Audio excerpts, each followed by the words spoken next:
Alright, good evening. Ang next topic natin ay autofill. So, paano po ba autofill? So, actually, itong exercise na ito ay more on dragging, no? So, ito yung ating data na pinractice natin during the laboratory exercise. So, one of the data ay yung the month in full text, complete text ng month. So, ang gagawin lang natin dyan ay i-drag. Simply dragging lang activity to, no? So, paano po mag-drag, no? So, eto, click nyo lang dito sa area na to. Pag nakita nyo yung plus sign na yan, i-drag nyo lang. So, automatically, mag-show yung, ipi-fill niya yung series ng month, no? So, kung yan ay December, i-dire-diretso lang. Kung i-dire-diretso nyo yan, continuously, i-fill niya yung series. How about sa name? Name, let's say, no? Name ng person.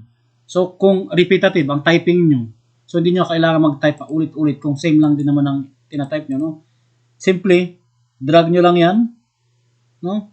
Puntahan nyo itong araw na ito, itong cross sign na ito, na black, i-drag nyo lang, at automatically, it will give you the same copy of the text.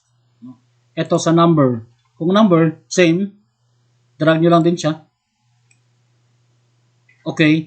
Kung nag-appear, at for example, ang nangyari kasi sa aking ginawa ay nag-series siya, nag-fill series siya. So, ang gusto nyo, ang intended nyo ay dapat ay mag-copy ng 5555, no? Dapat lahat 5. So, ito lang siya, no? Click nyo lang dito sa autofill options and then copy cell para maging 5. How about itong abbreviated month?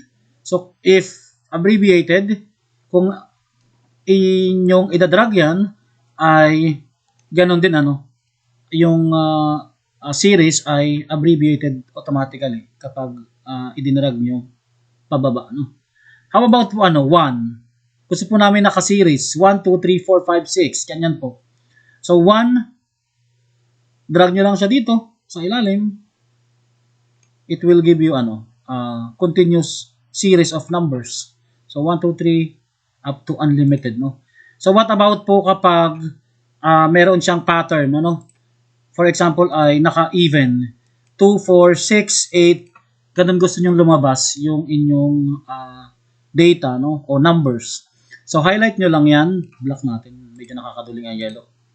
So highlight yung dalawang even number na 2, 4 para lumabas yung continuous yung even numbers na kasunod, no? So 6, 8, 10, 12 and so on. Same as kapag sa naka-add numbers, no? 3, 6, 9, 12. So drag nyo lang yan, then same. 5, 10, drag. What if date? Let's say date. Isa, no? So, ang gagawin nyo lang ay usog nyo lang yan. No? And then, drag. So, continuous na yung date. Paano po mag-format ng date? So, right-click sa I. Format cell. Nawala na pati. Ayan na. Number. Make sure na nakaklik yung number. Date. Tapos, down nyo dito. Scroll down. Ito. Click nyo sa ilalim. And then, okay. To give you that format you selected, no? So, nyo lang yan, iusog nyo lang, no? Ayan, para, what if gusto nyo hindi po ganitong format, pwede din naman baguhin nyo, Format cell, no? Hanap kayo ng format na gusto nyo. So, actually, ang magandang format dito ay, actually, nawala na isang format dito na, month. Yung may maikling month. Yun ang gusto ko, wala lang itong isang area na to. Okay, kung wala kayo makita, yan na lang, no? So, yun na lang gamitin nyo. So, ganun, Okay, yan yung autofill exercise natin,